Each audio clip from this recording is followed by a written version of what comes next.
Liar. Everywhere. On netrootsradio.com.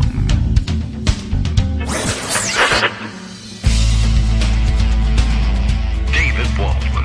Kagro. In the morning. Now, here's David Waldman. Wow. Hey, good morning, everybody. How you doing? It is, it's Thursday, December 7th. Now a date that will live in infamy.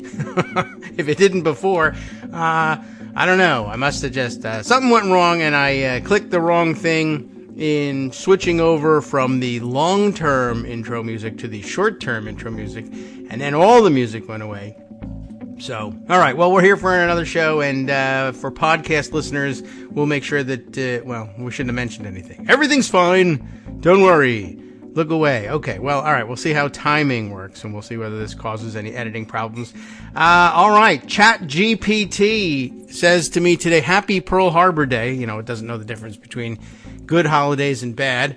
So, that seems like they need to really teach that thing a little lesson about that. It is Pearl Harbor Day. It's a number of things. Yesterday there was a huge bomb dropped wherever they had the Republican debate. I missed the whole thing. I mean, you know that I would have not watched the whole thing anyway. Largely because I could very often depend on Greg to watch the whole thing, and I find it horrible and intolerable. Sometimes he does, sometimes he doesn't.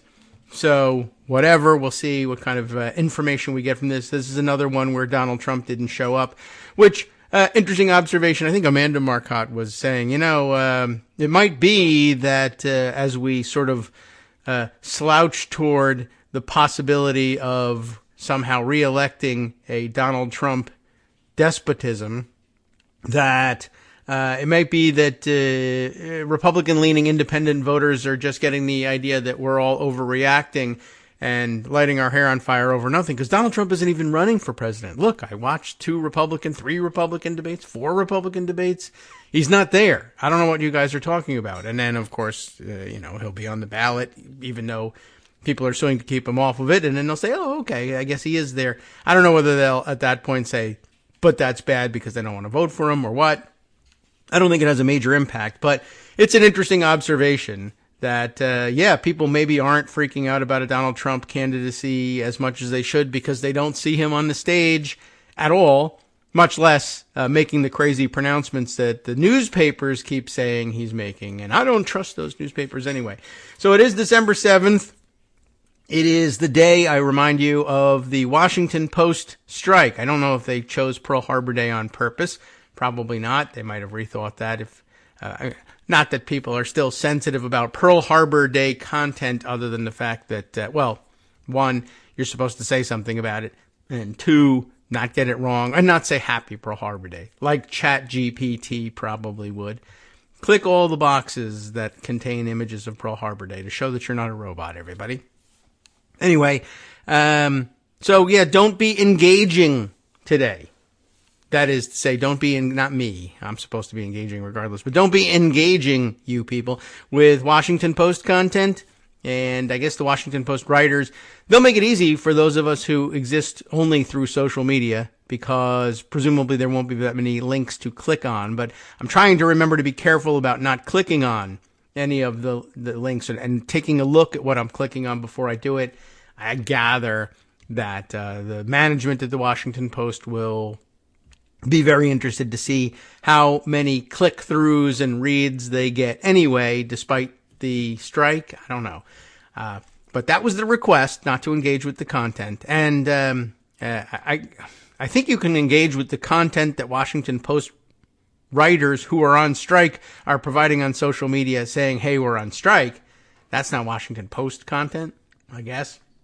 But maybe I shouldn't. I should only be talking about that newspaper, that unnamed newspaper. I don't know how you treat this sort of thing in the modern era. Anyway, we'll check in with Greg. He's somewhat versed in strike protocols. But this is sort of a new thing, having a digital strike. And the picket line is everywhere.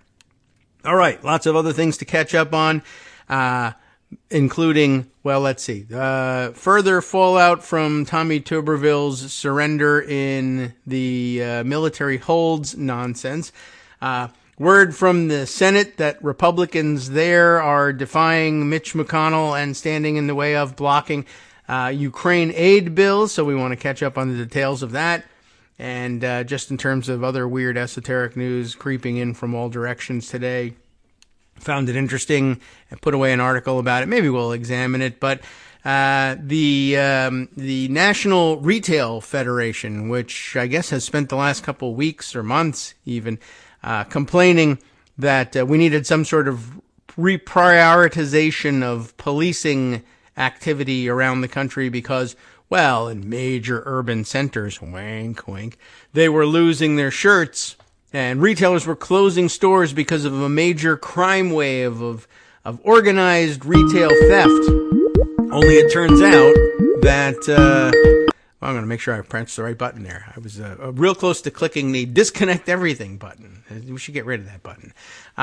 But as it turns out, all their data was faulty in some way. I would like to dive into this piece because it's from Reuters and not the Washington Post, that unnamed paper. And anyway, as it turns out, they've been essentially crying wolf the whole time, and that should have some interesting repercussions because, like I said, they almost sort of convinced Congress to reorder some national spending priorities, and of course it fed Republican news cycles in these debates and the primary campaigns that there's some sort of major crime wave on, and we better arrest some people of color, damn it, because whenever there's a crime wave, we all feel better when we do that. And then of course it turns out, well, one, we don't feel any better. Two, it doesn't do anything, and that's because three, there was no crime wave. What do you know? It's very odd. Check your numbers, everybody. Greg Dworkin is here. He presses all the right buttons. We shouldn't stand in his way any longer. Good morning, Greg. Good morning. Huh. I'm having an annoying time pressing the right buttons. The Skype program is not formatting, even though I'm putting in the correct formatting formula. Well, you're here bold, to tell us what you're talking by doing about, the so asterisk, and it's not bold. Oh. Does it make a difference? No, none whatsoever to this radio show. It's just annoying. So I'm just trying to point out pushing all the right buttons doesn't always work. Yeah, well, we know that I in know election, how to push your know that buttons. in Skype. It's the way it is. Yeah, what a day. All right, well, this may have had something to do with being up at 4 million o'clock in the morning for me yesterday as I woke up. Well, one of those days where you wake up in front of the TV and it's 1:30 and you're like, what is happening? Where am I? Yeah. How come I didn't go to bed? Where's the dog? Wait, I don't have a dog. No, did I put the dog out? Am I supposed to put the dog out? Am I supposed to get a dog to put out? I don't know. What if does I don't Fred have a dog, how am I Flintstone do? supposed to do that? Okay. I'm awake now, sort of. Good. So let me give you a nice, rousing Substack piece, which is not the Washington Post. Not them. Under the subheader, "It's the Democracy, Stupid." It's by Edwin Eisendrath. Oh. And it's called "Joe Biden for President. Because of Biden, America's stronger, healthier, safer, more prosperous, and fairer. He earned a second term. It's time to say it out loud. Instead of focusing on the reasons why Joe Biden doesn't get credit for his accomplishments, give him credit. Tell everybody about the great job he's done.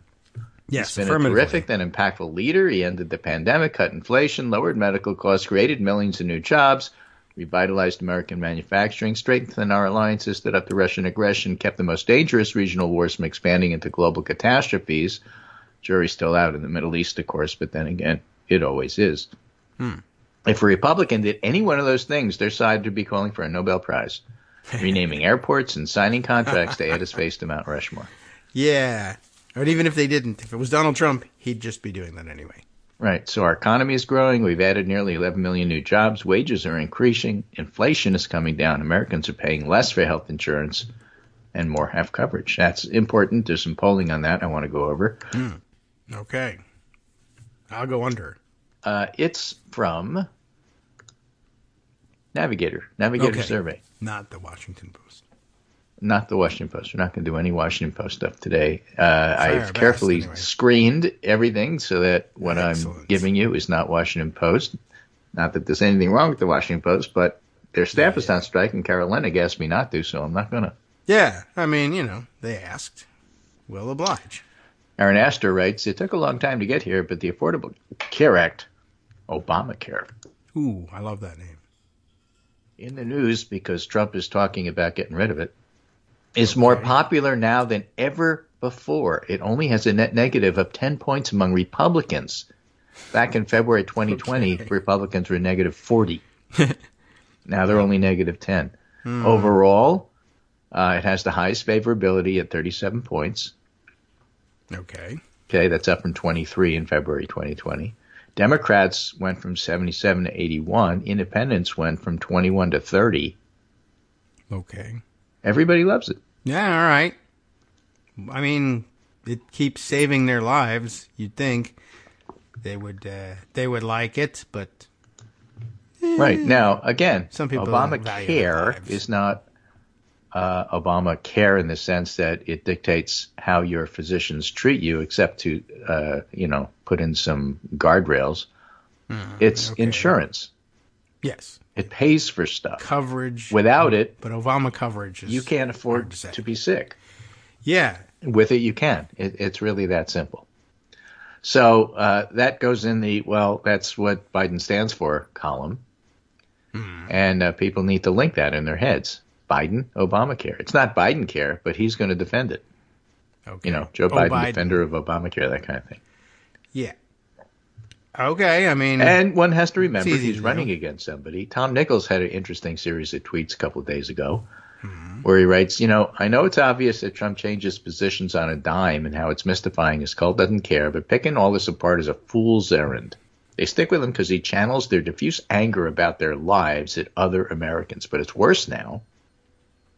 Okay. After 2016, Trump voters thought they'd really made their point, pushed back change in America, gained respect by electing a president. All that blew up in their faces. They found out they're not a majority. And worse, the disdain of their fellow citizens only intensified. So 2020 and January 6 compounded their sense of humiliation and grievance. They know Trump is making fools of them, but they'll never admit it. And Biden winning was like a national slap in the face for them. Okay. So now they're with him no matter what. They don't care about policy. They don't care about positions. It's important to highlight Joe Biden's policies because he does stand for something. It's not that important to highlight Trump's policies because people don't really give a crap what his policies are. That's not why they're voting for him. Yeah, I mean, I guess so. To the now, you extent do it's this to their attract the interest, independents and the it hurts people on the people. fence who, might vote for Biden or might stay home. It's never, ever, ever, never, ever directed at MAGA. And this time they'll support him, he writes, as he does even more desperate and hideous things. He could call for open borders, free abortions, and most of them wouldn't care. All they care about is he's promising to go after people they hate even more now than 2016, which he is openly. Yes. Talking about how he and Biden differ on issues XYZ is pointless. It's a distraction. It's all part of the normal political horse race narrative that is blinding people to the danger ahead. That's why all of those articles about Trump's a dictator and wants to be a dictator. The newest is from Axios, as it turns out, because they were talking about suggestions that people like Melania were making. Help me escape. As to who should be in the next Trump administration, who the cabinet should be, and so on and so forth. I see. Right? And there's some pretty nasty stuff ideas in there. Oh. I mean, Stephen Miller is Attorney General. That would be bad. Is he an attorney even? I mean, it doesn't matter. Tucker Carlson or maybe J.D. Vance as vice president. Well, Tucker Carlson, horrific. J.D. Vance, well, if he goes and then we have a Senate election at some point, all right, thinking.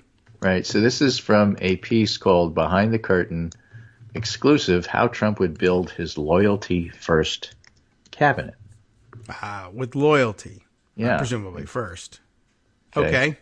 Trump would fill the most powerful jobs with men like Stephen Miller, J.D. Vance, Kash Patel, possibly Steve Bannon as chief of staff.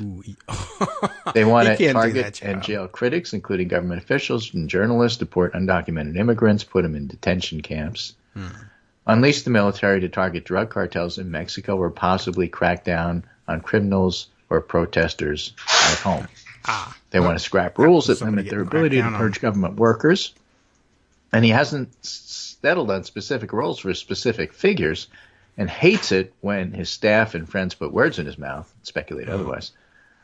But in rolling conversation with friends and advisors, he's been clear about the type of men, older white men, he'd want to serve at his pleasure if he were to win a second term. I heard something about older white men and his pleasure. That's all I got out of So that. those who would be considered for vice president include J.D. Vance, Sarah Huckabee Sanders, Carrie Lake, Kristi Noem. Eesh. Okay. And I mention all of that because as we'll get to talk about the debate in a moment, people were talking about the debate as either, well, who's running for second or who wants to be vice president. Right. The answer is none of them. Trump doesn't want any of the people on that stage last night as his vice president. That is interesting. Yeah, because usually, I mean, that's exactly usually what's happening. And none of the dynamics that lead to that are present in this. And that's why it's so interesting in terms of Christie talking to the other three and saying, you're a bunch of dorks. Look, I mean, I queued up the video for you. It's only a minute and 33 seconds. But Christie did a really good job laying out what's going on with Trump and what's going on with the other people on the stage, which I don't know is in that particular clip. But he basically said, look at the other three on the stage here. None of them are willing to admit that Trump's going to be a dictator. They all raised their hand when they said, would you vote for him? And as he said that, Ramaswamy raises his hand. Ramaswamy had a terrible debate, which was wonderful to see. Okay. And, you know, here's the video. Nikki Haley had her moment in the sense that people felt like she probably did okay on the debate. But, you know, the Wall Street Journal is running this big story today. Nikki Haley has a moment. She's moving up. She passed Ron DeSantis for second. Okay. She went, Ron DeSantis has 14%. She has 15%. Oh. Both of them are how do we trailing know Trump that they by really 44 passed, points. She's having a moment. She's not having a moment. Conservatives like the Wall Street Journal and Joe Scarborough like her because she's not Trump and she's really conservative. And people may point out, as Mark Jacob did on Twitter, that, you know, look, she's not a moderate. But then again, the people supporting her aren't either. Scarborough's not a moderate, and neither is the Wall Street Journal. Yeah. So, you know, for them to say, oh, this is great, what they mean is they don't particularly like Trump, but they'll fall in line like all the other conservatives do. If he wins, Scarborough won't, but the Wall Street Journal will. Just like National Review did. Stop Trump. Oh, he won. Well, let's get behind him. That does happen. Which basically, in a sentence, gives you the shallowness of the National Review, which is why I don't read it anymore. Okay. Used to be you could find decent articles from conservatives there. That's now at the bulwark. You might as well just skip National Review altogether. A bunch of sycophants. I will do that. I'm willing. Right. Here's an interesting twist, says Axios. Melania Trump is an advocate for picking Tucker Carlson as vice president. She thinks Carlson would make a powerful onstage extension of her husband. The former First Lady has made few campaign appearances this time around, but a Trump-Carlson ticket might encourage her to hit the trail. I think she might be hot for Tucker Carlson. I mean, Donald Trump Jr. has floated Mike Davis, the former chief counsel, for nominations to Judiciary Chairman Chuck Grassley. Wow. Isn't Davis the one doing the bombastic Davis had promised a 3-week reign of terror. Hey, in which he would put kids in cages and telling MSNBC's Mehdi Hassan that he has a spot picked out in the D.C. Gulag. Oh, yeah, that guy. Yeah, I hadn't really never heard of him before. But insider stuff for Junior. He's paying attention. Mm-hmm. It's horrific, but I don't know. Good for him, I guess. I'm amazed Johnny he remembered his name. McEntee, Cash Patel, yeah, bad things. So, it's a reminder. Biden's done good things and stands for good things, and Trump does bad things and stands for bad things. So I think all of that is good. Is there any way you could play that? Yes. You could it's pay the one me $1 million. That's actually a minute and 55 seconds. Oh. Of Chris Christie. Oh, I see. Talking about Donald Trump. I have a minute 30 one. This is Chris Christie yelling at Ramaswamy. Is this a different one? That's the second one. Try that one. Try the 133. Oh, well, I have that. Try that. Okay, sure. Why not? Okay, you say this, you do this. Oh, I need more volume here. Oh, this is Ramaswamy. Yeah, so I can find the other one. They're right after each other. Yeah, let me. But one of them's on one screen and one's on the other. This one, and and that's it's totally easy to find different. because it's right at the bottom. Okay, and let me. I know where it is. I want to turn up the volume on the Firefox thing here, but okay, I got to wait until we get that. I'll go grab the other one. It's the other one you're interested in. Yeah. And did you say you put it very, at the bottom? very bottom. Okay, well, I'll just go there. And all right, and in order to do this, I got to grab it and then pocket it and then open it and pocket on the other. It's a little bit of a thing, but okay. Yeah, I'm making it work, but it's worth it. Sure, fine. All right. Oh, now I have to refresh pocket. Okay, here we go. All right, and then I got to go and turn up the volume, but we'll let it roll at first. Maybe the volume levels are set differently because it's different people, but here we go. He's made it very clear. There's no mystery to what he wants to do. He started off his campaign by saying, I am your retribution. Okay. 8 years ago, he said, I am your voice. All right. Interesting. True. A nice progression. This is an angry, bitter man who now wants to be back as president because he wants to exact retribution on anyone who has disagreed with him, anyone who has tried to hold him to account for his own conduct. Oh, dear. And every one of these policies that he's talking about. I pause every couple of seconds to try and help us get past the copyright robot, but okay. Are about pursuing a plan of retribution. And yet, at the first debate, my three colleagues on this stage, when asked if he would be convicted of federal felonies, would they still support him, raise their hand, looked into the camera, and let everybody know that they would still support him, even if convicted of federal felonies. And there goes Ramaswamy. Ramaswamy raised his hand. That's right. I would still do it, or is he trying? I mean, he might be trying to claim. That was me trying to interrupt, but that was him pledging fealty again. Also, Ron DeSantis is standing there like, as somebody observed yesterday, his posture is weird, like a video game icon where the controller's been disconnected. They just go back to that default straight stand up in the middle of combat sort of stance. But okay, let's roll some more. By the way, federal felonies which involve our election process, federal felonies which involve the most sensitive of our governmental secrets, federal felonies where he instructed others to commit crimes, folks who are now agreeing to go to jail because of what they did in his name. So do I think he was kidding when he said he was a dictator? All you have to do is look at the history. And that's why failing to speak out against him, making excuses for him, pretending that somehow he's a victim, empowers him. You want to know why those poll numbers are where they are? Because folks like these three guys on the stage make it seem like his conduct is acceptable. Let me make it clear. His conduct is unacceptable. He's unfit, and be careful of what you're going to get. If you ever got another Donald Trump term, he's letting you know, I am your retribution. He will only be, Elizabeth, he will only be his own retribution. He doesn't care for the American people. It's Donald Trump first. Wow. Did they give him 2 minutes and say go, or did he just buffalo everybody for an extra minute? Just at the very end when she said thank you. He had up until then. He was allowed to speak. I didn't know. It's very rare that you see somebody get that much time in one of these debate formats for anything without being interrupted. Don't misunderstand. It will have no impact whatsoever. But it was fantastic. If only he were a good candidate in any sense of the word, policy wise or skills wise. But it's nice to have someone once in a while say the right thing, even if it's the wrong person. Right.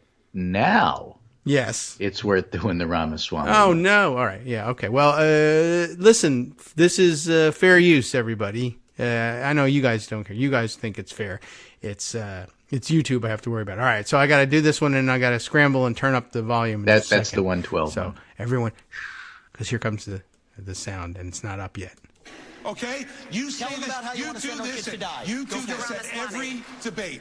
You go out on the stump and you say something. All of us see it on video. We confront you on the debate stage. You say you didn't say it, and then you back away. And I want to say what? Exactly what I said, Chris. I'm not done yet. Well, this now is... look. This is not his theory. Listen to the applause. Yeah. They hate him.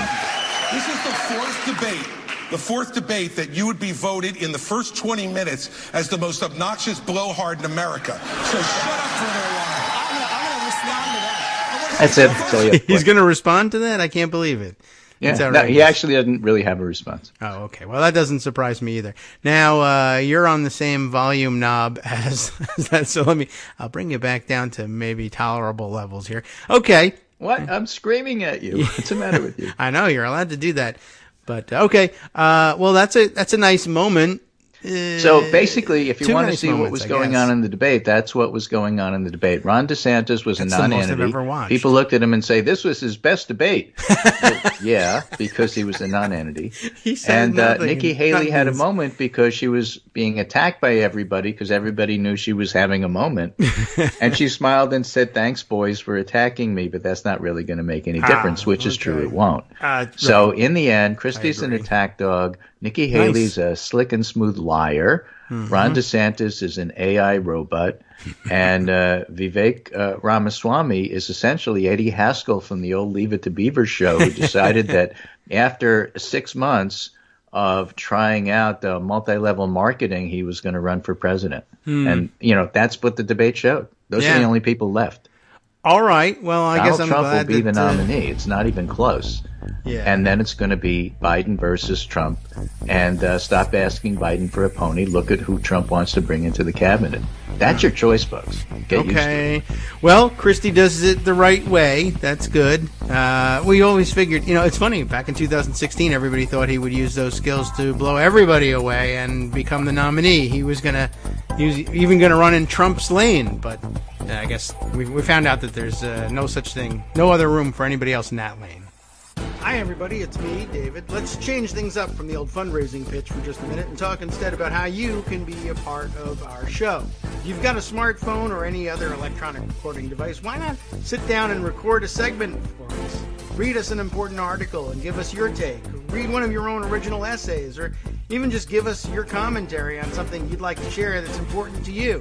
Then send the file to me at kagrox@gmail.com, and I'll try and work it into the show. Short segments, a few minutes in length, are easiest to fit in. And of course, I can't always guarantee that I'll be able to play everything, but if you've ever shouted at your radio or TV about something you wish was being covered, here's your chance to change that. Make the show your own. Send your submissions to me at kagrox@gmail.com.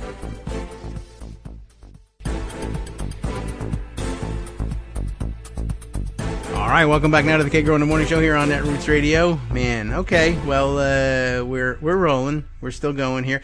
That debate looks like a mess. I'm, as usual, glad I didn't actually see it, but I didn't see the whole thing. I just watched clips. I watched live just maybe now. 15 minutes of it, enough to see Christie take down Ramaswamy. That was fun. Sure. I mean, you wish he had taken down everybody else with him. I mean, he sort of did in that first clip that we played, even though that may have been second exactly. in time. So, that's enough. He defended Haley when Ramaswamy attacked her. Oh. And so you're just going after her. Okay. You've called her a fascist. You've called her this. You've called her that. She's a serious and talented woman who deserves to be on the stage, and you should basically just shut up, kid. I guess that's really I've getting known her for relegated to longer the than second you've tier. been voting in Republican primaries. You say. I mean, he deserves to get that extra round. He does, but it's a waste of time. Yeah. I mean, he's not going anywhere, and he doesn't mean anything. Listen to the Wall Street Journal, how they rave about Nikki Haley. I think she's awful. I think, basically That's she wants to terrible ban rave. abortions, attack Mexico, and lie about what she's doing. What they say, Molly Ball writing. what's the Deft problem? yet serious, quick-witted yet substantive. Nikki Haley's debate performances are feats of political athleticism that few can match. Surrounded by men trying to shout and tear her down, she skewers foes, exhibiting a specifically female form of calm yet gleeful aggression. She floats like a fighter jet and stings like a missile. And based on that, she surged into a distant second place in a Republican primary that barely deserves to be called a contest. Okay. Why are you writing this crap? I don't know. Who did it? Molly Ball. Molly. It's usually better than that. Former President Donald Trump continues to lead with a dominating 59% of the vote, according to a New Wall Street Journal poll, while Haley has edged into second with 15. virtually tying Florida Governor Ron DeSantis' 14-1-4. No other candidate breaks double digits. Trump's support in the poll was unchanged. Haley's risen 7 points. DeSantis has slipped slightly. And she's done it on the strength of her debate performances, and that continued last night, which we didn't poll yet. But I'm just telling you, she was wonderful because I'm just making stuff up. It writes Molly Mall. Okay. Well, I mean, people have to provide content. She is not running for vice president. Trump doesn't want her as vice president. No. She has, enough of her own opinions and enough of her own talents, and he's worked with her because she was his UN representative. There's no way Nikki Haley's going to be the vice presidential choice. No. It'll be somebody like DeSantis or Carlson. This or seems J.D. like the Vance first time like that... Yeah, he wants a loyalist. I guess so. And I guess he'll get it. But, yeah, this is the first time that there's not been a vice presidential contest going on the debate stage in a long time. Right. It's so weird to watch this because it's not only meaningless, but do you know what network the debate was broadcast on? No, but can I think of a funny guess? No, yeah, not that either. I don't know. There's nothing funny about any of them. I don't know. Was it not a regular? I guess not a real one? It was hosted by News Nation. It wasn't on Fox. I couldn't have guessed it. Wasn't on any of the regular channels. I was going to say like you had OAN to go to or the something. CW, which in New York is WPIX 11, like the least rated channel in all of New York. I thought they only showed monster movies. Yeah, exactly. What? The one that used to do Zachary. So I'm still not. So it was on Channel 11. That I sort of understand, culturally from being from that area, what that means. But what news? Who? News Nation. Live News Nation. If you look at the clip without playing the sound. Yeah. If you just look at the logo at the bottom. I've never seen that. Yeah, exactly. News Nobody saw it last night News either. Nation. Yeah, so no, the logo, they made a nice logo and it looks kind of familiar and they gave it a banner and I'm just like, oh, I guess it's Fox News. It's not. And I don't know what it is. It's not OAN and it's not some of those other crazy ones. We'll get the ratings later, but, it looks like one of those. This is a debate that didn't have any meaning, that wasn't watched by anybody. Yeah. And Nikki Haley soared over everybody else, says the Wall Street Journal. I also note that they're down to 4. Were you even able to watch it? Wall Street Journal, were you able to figure out where it was being broadcast? Yeah, I had to put tinfoil on my head to be able to pick up the signal.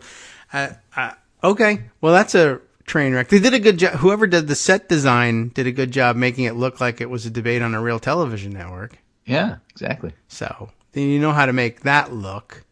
I don't know. I hadn't even realized that it was like not on a real television station, which I guess Pix is one. But I mean, you get the idea. It's not a network. There's no Walter Cronkite here. It's not on every channel. It's not on, not a logo you understand. Americans are big into that, but they did do a good job dressing it up to look like something. And then people made clips, and I wouldn't have known if you hadn't said anything. Right. Fooled me, except I didn't watch it. So who cares? My buddy Max Burns, the Max Burns on Twitter, said, yesterday News Nation hosted a GOP debate that became a fistfight over the soul of the post-Trump Republican Party. It's time to have that talk. He wrote something for The Hill, saying basically the debate exposed the fractured soul of the GOP, which I think is true, actually. You have the Christies on the one hand, however small a faction they may be. He's a factional candidate. Again, as we talked about on the show the other day, Haley's a factional candidate. Sure. 15%. DeSantis is not. DeSantis is just a mini-Trump and nobody wants him. Yeah. And Ramaswamy's nothing. So, that's basically who you have running. All right. So, what my friend Max Burns writes is, rarely in the manicured and stage-managed world of modern politics do voters get the chance to see who their presidential candidates truly are. They got that chance in spades at last night's News Nation hosted fourth Republican debate, where America finally got its long-brewing slugfest over the soul of the Republican Party. So there was a 2-on-2 tag team between GOP's dominant MAGA extremists and its faltering conservative establishment. It was also a belated birthday present for Joe Biden, whose name only came up once. The few mentions Biden earned were quickly drowned out by Republican presidential field that's clearly grown to loathe each other. That's one of the things that really came across in the debate. Yeah. Haley can't stand Ramaswamy. Christie can't stand Ramaswamy. DeSantis doesn't have any feelings, so you can't even account for him. But Christie and Haley locked arms against sustained and often viciously personal attacks from Ramaswamy and DeSantis. At one point, Ramaswamy even held up his notepad with "Nikki equal corrupt" scrawled across the page. How is she corrupt? It's like a junior high school debate for this maybe, guy. but yes, Nikki equals corrupt. Okay, great. So he puts Haley in the old guard GOP, which is why the Wall Street Journal is so ecstatic about her. Oh, maybe. Right? So in Haley and Christie's vision, the Republican Party's role is to pump the brakes on democratic change. DeSantis and Ramaswamy's twisted version dispenses with democracy entirely. Yeah. And so they want to do some next-gen authoritarianism. And I think that's, to the most part accurate. But the future of the MAGA Republican Party will look a lot more like Mike Johnson and Ron DeSantis than it will be the look that Ramaswamy gives. It'll be Trumpism at political maturity, with leaders capable of sugarcoating its most indefensible excesses. Even if establishment Republicans eventually agreed to make terms, they'd find themselves deemed too impure by MAGA faithful and booted out anyway. And I think that's all accurate. Okay. So that's about as much as one could say about that debate and the state of the Republican Party. So let's move on to some legal stuff. Okay. Go. Well, did I send you Roger Parloff? And if I didn't, let me send you Roger Parloff at the bottom so you could find it easily. Boris when I say Karloff, bottom, this is the bottom of the list I send him as to what I'm talking about. Right. There's Not a big that I pile have of people to that he prove, sends anything. But it's like I'm a blogger, and so it's second nature to send links. This happens. You just do. Well, people listen to the show, and sometimes they'll contact me and say, "What was that article that Greg was talking about?" And I say, "We give that to you every day." But here. Okay. Sure. Here, right here. Okay. So Boris Karloff. Roger Parloff is writing about the first of the two state court discussions that we'll have in the next few minutes. This one is Colorado. You may recall Judge Wallace in Colorado said, yeah, Trump's an insurrectionist, but I have a hard time keeping him off the ballot in Colorado because a strict textual reading very poor shows that his oath is different than senators' oaths. No. And therefore, I can't really keep him off the ballot because Section 3 of the 14th Amendment doesn't really specifically say the president. Yeah. And we so have some I can't do it. excuse I'm for what bumping she's it up doing. to the Supreme Court. Let them decide. Yeah. Step back a little. I'm not a lawyer. Okay. But it seems obvious to me, as a non-lawyer, that this is basically legal practice in the United States these days. Yes. Is that judges don't really rule on the law. They rule on what they think is right, and then they find the law to justify it. In many cases, it's just the way it is. And so basically, Wallace was saying, look, he's not qualified, and he really shouldn't be running, but I don't want to do this. Yeah. I mean, I just don't want to do this. Let the Supreme Court of the Colorado do it. Yeah. And Colorado looked at it yesterday, and to make a long story short, said, we may have to do it, but don't get your pants in a knot because the Supreme Court's probably going to have the final say anyway. Wait a minute. You're the Supreme Court. No, not us.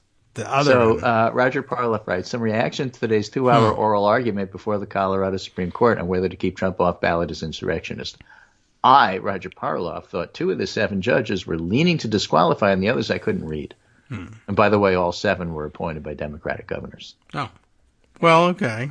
Now, if Trump wins, it won't be on Judge Wallace's grounds that presidents are uncovered by Section 3 of the 14th Amendment. Though I bent over backwards below to avoid calling these claims absurd, 2 of the justices did. Oh. Yeah. Justice Richard Gabriel said, "How is it not absurd to say that anybody who engaged in insurrection can't serve except the president?" How is that not absurd? I am in agreement. And Justice Monica Marquez says, let's return to the absurdity argument. They set up a provision that punishes those who break a lesser oath and not that break the stronger oath.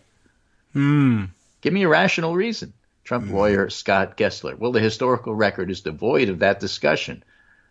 And Marquez says, well, there's a lot of historical evidence to the contrary. What's the rational basis? A rationale? Why? Yeah. And they basically brought up the justices that, well, Jeff Davis. Are you telling me Jeff Davis would be able to run? That's crazy. It does seem weird, to say the least. So basically, the Trump lawyers made the argument, as far as I can tell from reading this, is that, look, it's not up to you justices to decide this stuff. Let the people decide. Okay. Let them vote. And you can't do that if you keep them off the ballot. So as he was listening to all of this, Parlov says the two biggest hurdles seem to be Colorado election law issues, which is fair because every state is different, and federal justiciability issues. Yes. Especially concerns about chaos if some states have Trump on the ballot and some don't. So I go back to what I said earlier. The justices don't want to do this because, they don't want to be responsible for making a mess. That's not the same thing as interpreting the law. No. First, you make a decision that you don't want to do this. Then you go back and you try and interpret the law to justify your decision. Now, let's just be open and honest about what they're doing here. Yeah, I mean, yes. It was a very weird thing for this other judge to do. We tried to find some interesting meaning in it, but it was an interesting abdication meaning of is that nobody is responsibility. contesting the fact-finding she did. Nobody. Yes, that's None the of these fun justices part. are. He's an insurrectionist. That's not even the issue. Yes, and The issue is, what do we do about it? technically speaking, the Supreme Court is not supposed to be reviewing the fact-finding at that level. They're supposed to be examining any possible errors in the law. So they did do a good job in staying away from her fact-finding of his being an insurrectionist. That wasn't in their purview. Right. Not So supposed to be. finally, Justice Hood offered a lifeline. Isn't part of the answer, if we say he can't be on the ballot, then the Supreme Court will step in and decide the issue. Yes. Therefore, there won't be chaos because the Supreme Court will decide what to do with all the states. That's right. That's What's what your one problem? of the justices said. Oh, good observation. Yes, that'll make them comfortable. The same justice also suggested that failing to resolve the issue now might create even greater chaos in 2025. Isn't it better to resolve this sooner than after the next election? The justices did not spend much time on the claim that Section 3 is not self-executing without congressional enforcement legislation, that is. Okay. So they assume it is. Oh. Okay? So they assume that it's self-executing. They No assume wonder they don't Trump's have an to execute it. insurrectionist. The only question on the table is, can we really do this? Well, I don't know what to say to that. It's just fascinating, because, isn't yeah, I mean, well, you just said it was self-executing, and then you asked, should we do this? And the answer to that is, you don't have to. It's self-executing. Well, only if we agree that it's a Right. reasonable thing to do. That's one of the weird things about being a judge. Well, this is self-executing. Well, When I they say it's not. self-executing, they mean Congress doesn't have to do anything. But the justices do. They have to decide it's self-executing, I guess. Yeah.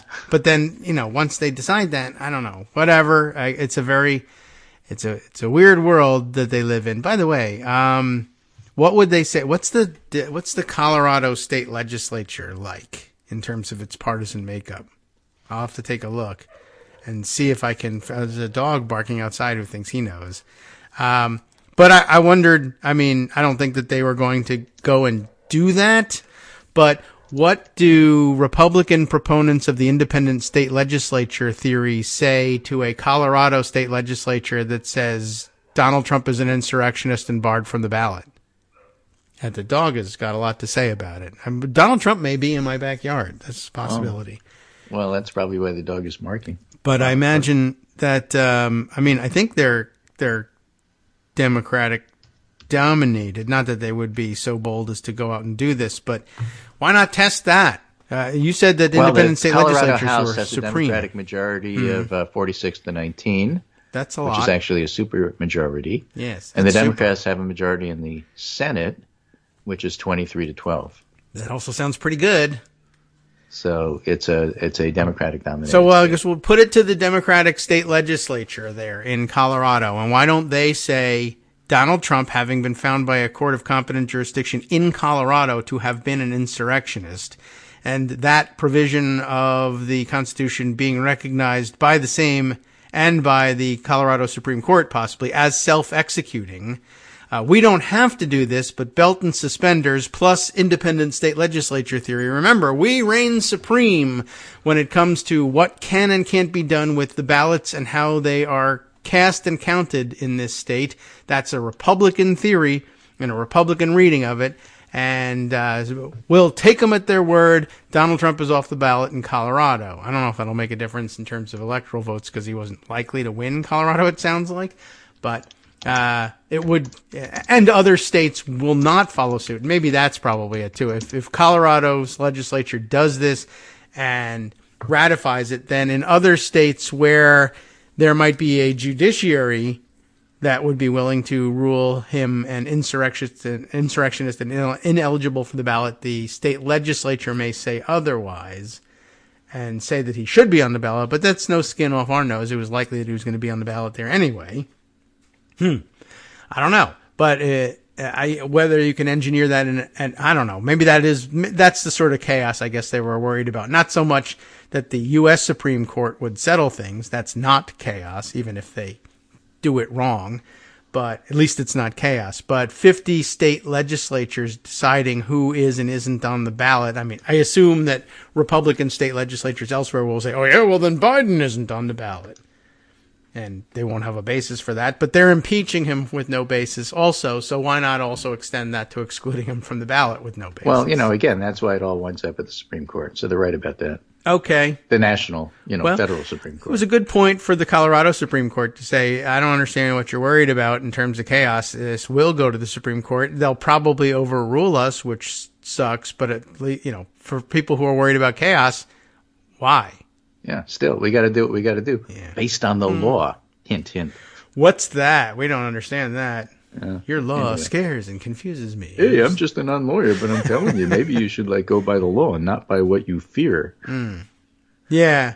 Well, okay. It's an interesting thing. Was there another state fiddling around with this? Okay. Yes. Who? But in a different context. Yes. They're in a We're different not state. talking now about keeping Trump off the ballot per se, although there are other states that are looking at that. Let's do that. This is a new state, the third now, which is charging top GOP officials with felonies for posing as pro-Trump 2020 electors. And yesterday's state, new entry, Nevada. Nevada is the third state to charge Republican activists who falsely claim to be legitimate representatives in the Electoral College.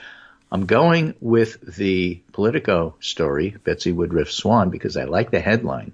Okay. Top Nevada GOP officials charged with felonies. You have to understand this was a GOP-directed thing. Yes. We see that clearly in Georgia and in Michigan, but we clearly see it in Georgia because, Fannie Willis has these people they're under indictment right now. So it was Michigan the second state? I think Michigan is the other state. Because Arizona's considered. Where some of those people actually were trying to run for office. The people who were fake electors. But Nevada is now the third. A Nevada grand jury indicted 6 Republicans who falsely pledged the state's electoral votes to Donald Trump in 2020. The so-called alternate electors, one of whom is the head of the Nevada Republican Party, are each charged with 2 Nevada felonies related to the documents they signed purporting to be the state's legitimate electors. Yeah. The charges are for offering a false instrument for filing and uttering a forged instrument. I didn't know you could utter an instrument. I thought you had to use an instrument, but hey, again, I'm not a lawyer. Well, you got to bring it into existence by uttering it, I guess. Although I guess. I don't know. I thought the utterance would become a document, but they're saying they uttered the document directly. I don't know. Okay. Right. I mean, I get you. False premise, whatever. And he's the chair of the state party. How many people are in his marital relationship? I'm checking just because in Florida, that's 3. Well, some of the electors said they took the step because lawyers advised them it was a lawful way to keep Trump's option open. Places like Pennsylvania and Mexico had a contingent on outcome of lawsuits. But Nevada joins Michigan and Georgia attorneys general in Arizona and New Mexico are also investigating Trump's allies' efforts, and there may be 5. Okay. I mean, So that's just fascinating. I mean, we're talking about indicting state Republican parties. That's different than the Florida Republican party situation, which is being indicted for rape or potentially, at least like being not indicted yet, but potentially being accused. yes. Purportedly of rape and menage a trois and Right. otherwise, not upholding the whole concept of what Moms for Liberty stands for. That is true. And may I mention, because I mentioned it with respect to Nevada, it made me realize, it probably is the case. And it is that Christian Ziegler was an elector from Florida. Now, Trump won Florida, so I guess that's okay.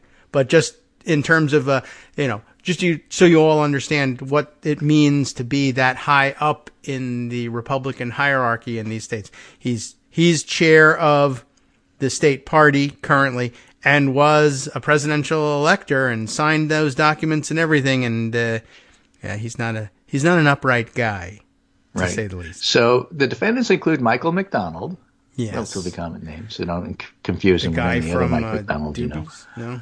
The chair of the Nevada Republican Party, and Jim DeGraffenreid, its national committeeman. Okay. Okay, and they name the other defendants. But the reason DeGraffenreid and McDonald are important is both sat for interviews with the House January 6th Select Committee, and both men also testified before special counsel Jack Smith's federal grand jury in exchange for limited immunity. Yeah, okay. These guys are, presumed innocent until guilty, and they're guilty as hell. We presume. I presume. Yeah, I presume they're guilty. I mean, that's what Right. you're supposed to do, right? The presumption of Afterwards. Yeah. innocence means that you look and see what they did and said, oh, my God, how are they not indicted? Right. Well, I got to tell you, because their oath is different from the presidential oath, I think And they their are names are guilty different, too. until proven innocent. Yes. So sometimes those things just don't apply. They apply differently. I'm sorry. I have a weird logic, and you'll have to call the Supreme Court if you want to hear different. The indictments list 5 witnesses, including, you ready? Yes. Yeah. Kenneth Chesbrough, I know that guy. a Trump lawyer who was an architect of the faked elector scheme. He pleaded guilty in Georgia, and I think part of his plea deal is like he's going to be ratting out everybody else. Well, So good luck in Good. those other states who haven't charged you yet. They're coming for you eventually. yeah. Based on the cheese. Based on the law, right. not And based the on cheese. I am your retribution. Right. That's next year. If it happens at all. I just think it's awfully fascinating that what the opening up the can of worms in Georgia, which is a good thing to do, Yes. turning over the rock, perhaps a better analogy, is opening up the other states. Yeah. And some of the people indicted in Georgia are testifying for the other states because you know what? The reason RICO's being used in Georgia They have it. is you documenting a criminal conspiracy. Yeah. Yes. Okay. Is it one we can use in other states? Yeah, it turns out. I mean, they did try this plot in, I forget how many states. Was it 7 total? Seven states. And so, although, again, with Pennsylvania Yeah. and New Mexico and some others, perhaps, they said, well, it's only contingent on us winning the legal battles allowing us to do right. this. And that turned out, I mean, we That spotted turned out that to be their at get the out of jail time. free card. Yeah, and we spotted it at the time, and it was smart. And so, by the way, if you're running around as one of these idiot fake electors looking for help, and if you're taking your legal advice from, say, Rudy Giuliani or someone like that, you call the lawyers who put the contingency clause in the documents in New Mexico and Pennsylvania, because Right. that's Now- the smartest guys you've got. I'm not Marcy Wheeler with an eidetic memory that she claims she doesn't have, but she really does. I can't remember where, but I know the discussion came up in some states, maybe Yeah. Georgia, about, hey, I see these other states are putting these contingencies in. Shouldn't we put a contingency in too? Asked one of the electors, and Oh. the answer they got back is, nah, that'll just confuse things, and besides, we're running out of time. Right. Well, that guy should be your lawyer. Well, I did it with my son, And lawyer. yeah, get arrested. Yeah, I don't know what to tell you. I mean, that was in real time. We knew that people were doing that, and I said then, like, Yeah, I would kind of insist on that. That really seems like it's going to save you a lot of headache later on. It might not cure everything, but it's something to hang your hat on. And the fact that you would sign those documents with that, I mean, those are your true Better to believers. hang your hat on it than to let them hang your neck. Yeah, I mean, from my perspective, I would say that. But now all of those people who signed as electors, but only contingency, are out of the running for vice president. By the way, they're not loyal enough to Donald Trump. He wanted you to say you were willing to be executed for him. So there you go. I don't know. What can I tell you? Pennsylvania is blessedly relieved of this issue, and New Mexico too. Well, see, purely you from asked that how many point. other states were involved with this criminal conspiracy. I did. I say, Why? how many other state GOP parties were involved with this criminal conspiracy? Ah. That's the point. Yeah, there may be, I mean, who knows? There may have been places where they said, Trump won, but we want to have extra Trumpy electors. Let's have some was fake ones. no On place top of that. where this happened where the state GOP wasn't involved. Well, yeah, State by GOP was necessity. involved in each and every one of these episodes. They're the ones that ought to be investigated. And if they broke the law, then they ought to be criminally charged. Mm-hmm. Now, I'm not saying they ought to be criminally charged without knowing whether or not they broke the law. I'm saying they all ought to be looked at because they're all in on it. We should take a look at what's happening in the states. Yeah, we should. And it's going to happen by necessity because the state republic, well, each party is the source of the electors. And that's the way they're assigned these days. That wasn't necessarily the original design, but that's the way it now Original design works. didn't have parties. Right. So that explains it.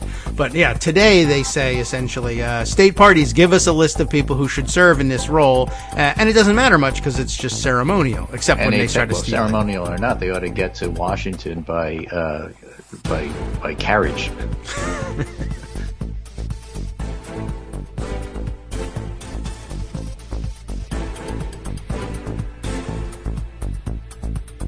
All right, welcome back now to the Kagro in the Morning Show here on Netroots Radio. Let's see. All right, where are we here? Okay. Lots of other things to catch up on, as I mentioned earlier. And I think all the copyright violations that aren't copyright violations, but are in fact fair use, are over with. So yes, I mentioned to you the not quite as exciting as fighting in the debate or arresting fake electors was the Reuters article. Oh, look, I've now reached my free article limit with Reuters. I knew there would have to be one somewhere. And congratulations to the biggest success so far of the Washington Post writers' strike has been making me hit my Reuters limit as I seek to avoid engagement with Post content. But I did want to actually read through this and get some sense of what exactly went wrong with the National Retail Federation's, if I have, it is National Retail Federation, that made this data error. U.S. retail lobbyists retract key claim on organized, quote-unquote, organized retail crime. They were insisting that there was an organized crime wave plaguing American retailers. But now, as it turns out, I don't know whether they swore under oath at any point to Congress that this was happening. I doubt very much that they swore in those guys when they were giving their testimony. It wasn't that kind of testimony that they were giving, but they essentially misled Congress, which can't be a good thing, but they did so in organized fashion. So if it was a crime, then it was an organized retail crime. What do you think? Anyway, this is Catherine Masters straightening this situation out for Reuters, telling us that the main lobbying group for U.S. retailers retracted its claim that organized retail crime accounted for nearly half of all inventory losses, in 2021, after finding, they retracted that after finding that incorrect data was used for this analysis. That's bad. A spokesperson for the National Retail Federation said Tuesday that the organization had removed the sentence from its report on organized retail crime published in April. It produced the report in collaboration with the private security firm K2 Integrity. And they, I guess, did so without regard to integrity. That was the part that they decided to leave out.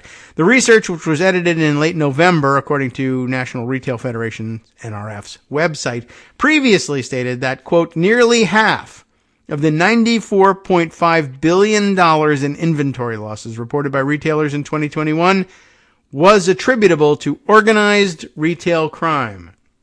They now say, no. At least we retract that. Retail executives and law enforcement officials used the term organized retail crime to describe coordinated groups of thieves who shoplift or steal from retailers' warehouses and trucks, reselling stolen merchandise on the black market. I think you should, by the way, differentiate between shoplifting and stealing from warehouses and trucks. Like, stealing from warehouses and trucks really is actually probably, well, I don't know if it's organized necessarily, but that's just straight up theft. I mean, so is, at bottom, shoplifting, but, organized shoplifting conjured these ideas of like marauding bands of, I don't know whether it be teenagers or somebody, but marauding bands of thieves just brazenly walking into retail outlets, taking merchandise and walking out without paying for it is a slight, it's just broad daylight theft in front of everybody. And it's so brazen, the idea of it is that it should be shocking. Whereas like breaking into a warehouse at night and stealing things, okay. Now, hijacking a truck, that's pretty brazen too, but that's straight up, mobster organized crime. That was like one of their bread and butter, criminal activities back in the day, when they used to say that their merchandise that they were reselling had fallen off of that truck, when it was really the driver who had fallen out of that truck. Sometimes because they shot him and threw him out of the truck, and sometimes because he said, to hell with this. I don't get paid enough to protect this merchandise.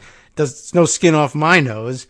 I mean, I might lose my job for giving up the merchandise, but it's better than getting shot for it. But, I don't know. Those are different classes of crime in my view. But anyway, they claimed that nearly half of inventory losses were a result of this, but I guess I don't know whether they differentiated between people picking up items off the shelf and walking out with it. Like, there really has to be a lot of that in order to contribute significantly against stealing entire truckloads of merchandise or robbing the warehouse. How many pairs of Levi's does it take to, stuff in your bag one at a time, two at a time, three at a time to equal a truckload?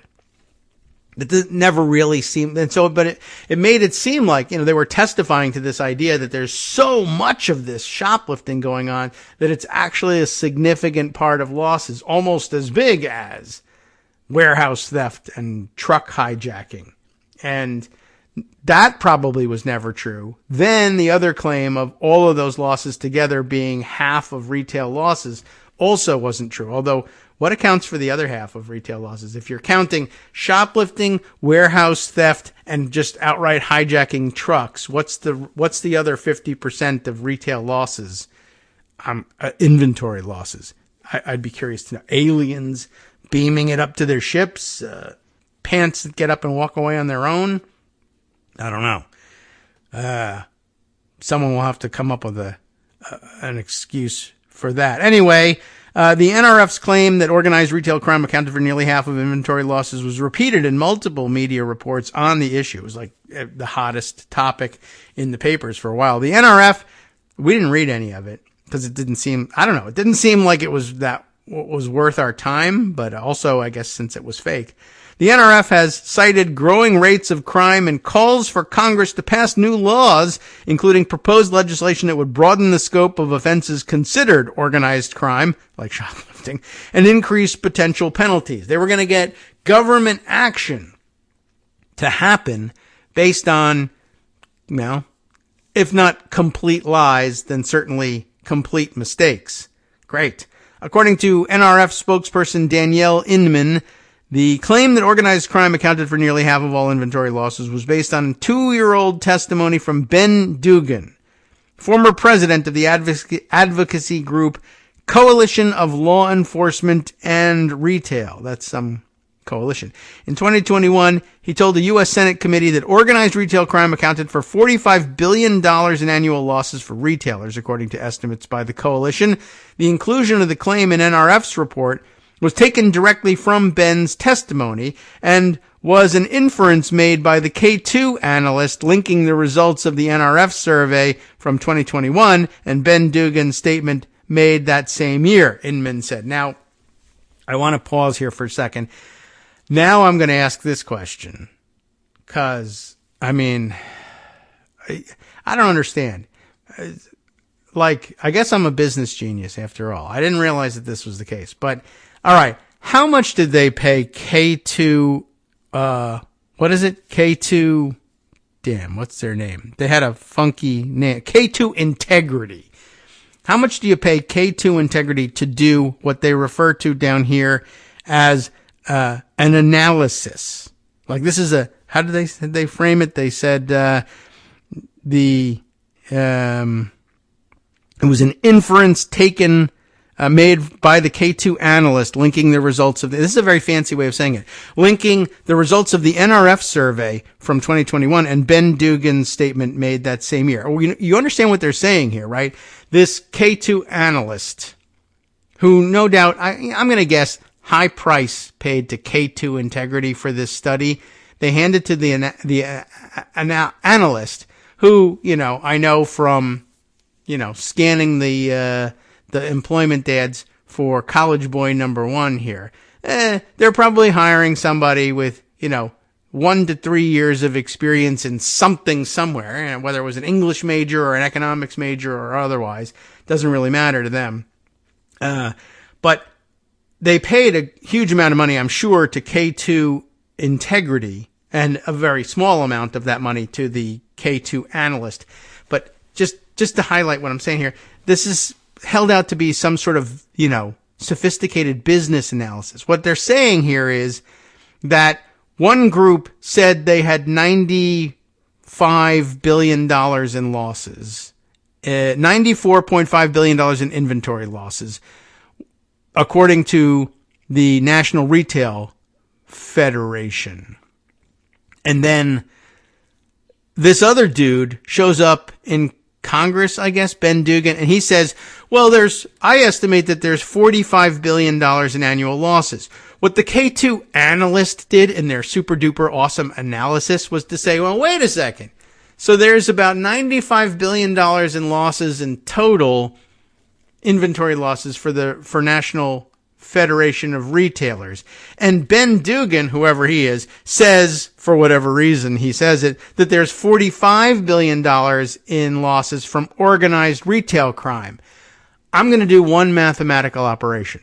How big a percentage of 95 billion is 45 billion? Not checking, was there 95 billion? Not checking, was there 45 billion? No analysis on that level. It's just, well, 45 is about half of 95. So let's say about half. I'm not even going to give you the number. About half of that is from organized retail theft. So says Ben Dugan. End of analysis. Somebody got paid for that analysis, which is outrageous. Why wasn't it my son? What I'm saying. So what are you saying here, Ray? I'm saying what's in it for me, essentially. But what an analysis. So K2 Integrity, that's the big report. Oh, that dude says 95. That dude says 45 of that 95. That's about half. Here's the report. K2 Integrity, as it turns out, did not immediately respond to a request for comment, and that's probably because they realized how poor their analysis was. This poor analyst, just a kid, they asked him, do a report. Asked him, her, I don't know. Do a report. They said, based on what? Based on nothing. Look, the ad said that you needed to do this with minimal direction from management, so do it. And so they did it based on what they could find on the internet, and now everybody is angry. What do you know? Do the report yourselves, guys. K2 Integrity didn't respond to request for comment. Dugan could not immediately be reached for comment on how the coalition calculated the $45 billion figure. That's the analysis that happened. And as it turns out, it was probably pulled out of thin air. also equally valueless, but they didn't have to pay anybody else to do it. They just made it up themselves and charged I don't know how much. The NRF also removed references to the coalition's research in its April report. The NRF's retraction highlights ongoing difficulties in quantifying the role crime plays in shrink. That is another industry term for inventory losses due to any cause, from shipping mistakes to clerical errors. Now, I guess that's about 50% too. So half of our losses are organized crime. Half of our losses are organized idiots that we pay to do our work for us, but who can't do it. So now we have to hire K2 Integrity to explain the other half. And they say, I don't know, Ben Dugan says it's theft. So I do too. Some law enforcement sources, including a November report from the Council on Criminal Justice. Who are these people?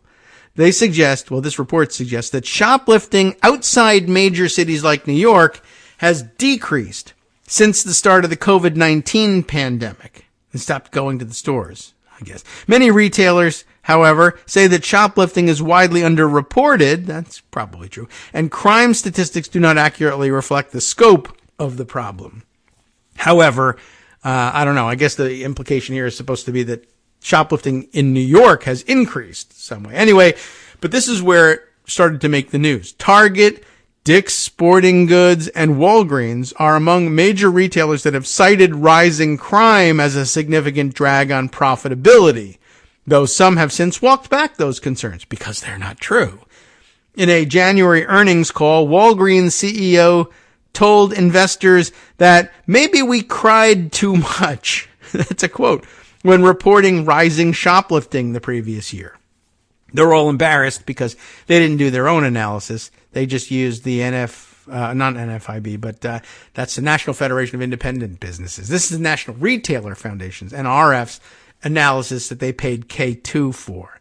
But remember, Walgreens CEO gets the big bucks because he's got the big brain. All the CEOs who have the big brains deserve all of their money because they do the hard work of saying, intern at K2, tell me the number. I don't know, 50%? Okay. And big brain walks it in there. The analyst, by the way, gets fired, and these guys get bonuses. Industry data, on the other hand, is often noisy, that meaning, or it conflates broader statistics on shrink with those on organized retail crime. According to Trevor Wagoner, chief economist, and there's an economist involved in this, for the Computer and Communications Industry Association, which has analyzed retail crime data on behalf of members such as Amazon.com and Apple. That's interesting. I guess because they sell a bunch of computers. I don't know. That's pretty odd. But they actually put an economist on the job, and he says, I think you're confusing things. He pointed to the Retail Industry Leaders Association's, that's another organization, recent estimate that organized crime cost U.S. retailers nearly $70 billion a year. Oh, yeah? Well, I say it was all 95 of it. So what about that? Pay me. Their claim of $70 billion a year relied on data from 5 Fortune 500 companies that RILA, Retail Industry Leaders Association, described as some of the largest retailers in the country.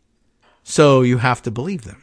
That's a very significant extrapolation, says our economist here, especially in an industry where it's well known that shrink issues vary quite a bit depending on the category of the retailer, Wagoner said. And by the way, they also, I suspect, can I just throw this in here as baseless speculation? I suspect that shrink numbers vary widely based on how bad a year the executives have to justify to their board. You guys suck. We didn't sell anything. And even in Christmas, what's wrong with you? We should give you only $1 billion in bonuses instead of $2 billion. Well, our numbers would have been better, but marauding gangs of teenage elves, possibly mutant ninja turtles, I don't know, have been running around stealing all our inventory. Well, how much? $100 billion of it. Gasp. well, thank you for bringing this to our attention. Here's your $2 billion in bonuses after all. I suspect they may be lying to save their bonuses. Okay. A spokesperson for RILA said the group stands by the data from our 2021 report, which is even worse than the data from the other report. NRF data from its annual retail security survey indicates that the percentage of shrink attributed to external theft, shoplifters, warehouse robbers, truck hijackers, including organized retail crime, has largely remained around 36% since 2015, which again means that about 64% left is your own people are stealing the stuff. Okay, so a big brouhaha over marauding shoplifting gangs that turns out really not to be even responsible for a majority of external theft, which in turn, external theft of all kinds isn't even close to the majority of retail losses. I don't know. It does take on a CYA sort of flavor to it. Like, this is why we're doing so bad. And what a way to shift blame too, right? And to say, now, clearly there's a lot of loss from external theft. And I suppose you could approach things by saying, well, internal theft is really hard for us to detect and do something about without costing us money in other ways, right? Internal theft, that's on us, and we could crack down on it, and probably should crack down on it, but what does it cost to crack down on internal theft? Well, for one thing, one of the things you'd have to do is increase your internal security. And who pays for that? Well, no one's going to pay for internal security except us, right?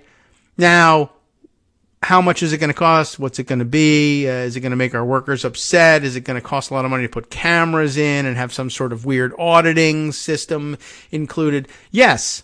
And you could crack down on, and now 65% more or less of our losses are there. So that's what makes sense to target from the perspective of, well, where's the most loss happening?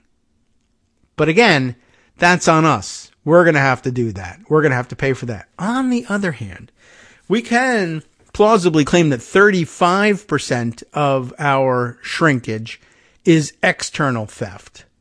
Now, external theft, we might be able to crack down on by putting more cameras in our stores, training our retail workers, etc. But the onus really for cracking down on it, we can shift outside of the company. We can lobby Congress. We need to have more cops. We need to have stricter penalties. We need to do something. And you guys need to find the money to pay for that, or use other people's money to pay for it, tax money to pay for it. And that's what makes it important. Like, we can crack down on our losses. Only 35% of it is attackable this way. But attacking it costs next to nothing, because the costs of attacking it fall on the rest of society, except for the part where we have to pay our lobbyists to pay for, and we have to then contribute money to the campaigns of the people that we want to vote for it. That costs money too, but it doesn't cost nearly as much as putting more cameras in all of our warehouses and training all our people and actually catching these thieves. Because some of these thieves are valued employees that we give awards to elsewhere. So, we don't want to get into that. I don't know. This seems like, more of a major story than just that they got the numbers wrong and were accusing probably people of, let's say, diverse backgrounds in, let's say, demographically dense housing situations of committing all of this crime. And then it wasn't even really happening, and it was really just them trying to give themselves the biggest possible bonuses. That's the way I view it. And it probably even comes close to the truth. How do you like that? What an exciting development that is. So, okay. Other things that we need to bring to your attention. All right. Well, let's see. There are many. and they are varied. As I mentioned, Republicans are standing in the way in the Senate side of Ukraine aid. I think we all thought to this point that the House Republicans would be the chief drivers in that, but as it turns out, they've got a large contingent in the Senate Republican conference willing to do this as well. Republicans block aid to Ukraine, jeopardizing its fight against Russia, says the New York Times. The vote spotlighted waning support in Congress for backing Ukraine in the war and left the fate of the effort uncertain. Karun, did she say Karun or Karen? I mean, it might be just a fun spelling of Karen, but it's spelled like Karun.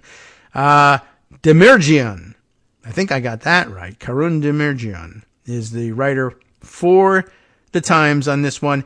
And I think she's noting here that this is something of a spurning of Mitch McConnell, as they're not taking their marching orders from him anymore, if they ever were.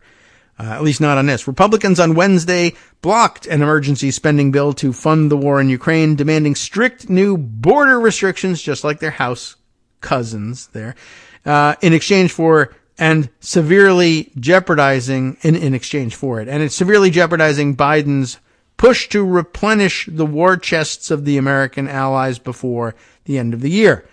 The failed vote, highlighted waning support in the United States for continuing to fund Ukraine's war effort at a perilous time in the conflict, with Kyiv's counteroffensive failing to meet its objectives and Russia's forces on the offensive.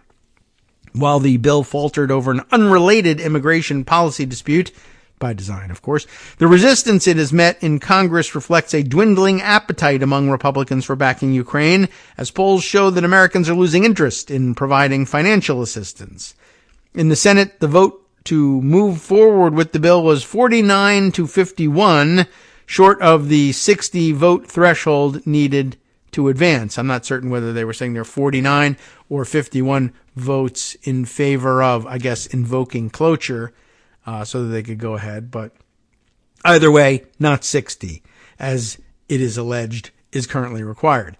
Republicans held ranks against the $111 billion bill, which is $111. They might have let it go, which would provide around $50 billion in security assistance to Ukraine, more for economic and humanitarian aid, and another $14 billion toward arming Israel in its war against Hamas. They voted no, despite a series of last-ditch appeals from Democrats and an appeal by Mr. Biden, who said he was prepared to offer significant compromises on the border and scolded them for abandoning Ukraine in its hour of need. So, I guess, though, if Republicans held ranks, then again, I guess that means that McConnell also voted no. So, I guess I misunderstood that signal. Although I think may have read yesterday prior to the vote that McConnell might have been hoping to get Republicans not to go along with the House demands, at least, and let this bill move forward. But I guess he must have changed direction. Well, let's see. Biden criticizes the vote with a make no mistake formulation. Make no mistake, today's vote's going to be long remembered, and history is going to judge harshly those who turned their backs on freedom's cause. It's good rhetoric, but I don't know if anybody's really going to remember or not. The demise of the legislation, and it's not a demise, they just didn't move it to debate, I guess, in the Senate meant that Ukraine was exceedingly unlikely to be able to secure the additional American aid before the end of the year and possibly beyond. White House and Ukrainian officials have been sounding alarms in recent days, telling lawmakers that without an influx of weapons, Kyiv will run out of resources to defend against Russia's invading army by the end of the year. Just comes to mind for me the 2016 secret recording of the Republican leadership in the House saying, oh yeah, the Ukrainians have come to us and told us exactly what's going on in Eastern Europe. It's diabolical. We have to stop it. And who's the only one stepping up to the plate to defend Western Europe? It's us. And Kathy McMorris Rodgers saying, it's not us though. We're not doing it. And something, and then we never heard from him again. And then Kevin McCarthy said something about Trump being paid by Putin, and everybody focused on that instead. All right. So I just wanted to find out exactly where we were, where we stood with the vote in the Senate, and I guess now we know. Time for us to move on from that to other considerations. Greg's got some more suggestions about what we might want to keep an eye on, and we'll use this 2-minute break to regroup and figure out where Mitch McConnell fell in all of this, too. I finally found his name, scanning down. He's like down at the bottom of the article. Significant. Hi, everybody. It's me, David Waldman. Yes, the same guy who interrupts you all the time. Interrupting you one more time just to tell you again, another reminder that your contributions are what keep this show on the air, and patreon.com, patreon.com, is still among the easiest ways to make the sustaining subscription donations that keep us afloat. Are you ready for the pep talk about how our Patreon campaign is still going strong and growing? Well, too bad. Yeah, the plain fact is we actually are headed in the wrong direction, and whereas we once had about 175 monthly patrons, we're now actually down below 150. Time to recruit some more. Not exactly the kind of news I wanted to share, but there it is. For those of you in a position to support the show, patreon.com does make it easy to make those secure, recurring monthly contributions to do so. Patreon.com/KagroX gets you straight to our donation page. We've been through a lot together. The worst of the pandemic, we hope. The worst of the insurrection, we hope. So go ahead and treat yourself. You don't need an excuse. Give yourself the gift of a little something you enjoy in life. Support the show. And of course, if you happen to prefer using PayPal or even the Square Cash app, we're up and running on those options too. So thanks again, everyone, for all your support. We couldn't, or at least shouldn't, do it without you. Hope you'll be on board soon too. Thanks for all your support.